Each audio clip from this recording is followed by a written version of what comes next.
খুব গরম বন্ধুরা, কি করব ভেবে পাচ্ছি না।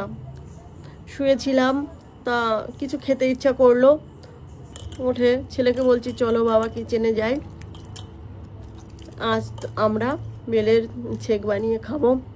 দোকান থেকে তো রোজই খাই, এর জন্য আজ ঘরেই বানিয়ে খাবো। ঘরে ফল সব সময় থাকে, বেলও ছিল আনা, তাহলে চলো আজ বেলের ছেক বানিয়ে নিই। তো বেলটাকে ফাটিয়ে ভেতরে শাঁস বের করে একটু চটকে নিলাম সামান্য পরিমাণে জল দিয়ে। আর দেখো, যেহেতু আমি চিনি পছন্দ করি না, ঘরে তাল মিষ্টি ছিল, তাল মিষ্টি দিয়েই বানাবো। মিষ্টি আমার বেশি ভালো লাগে না।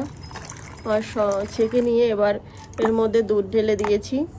আর ঠান্ডা খেতে হবে, গরম প্রচণ্ড, এর জন্য আইস কিউব দিয়ে আমার মিক্স শেক রেডি হয়ে গেছে। এবার সাজানোর পালা, গ্লাসে ডেকোরেট।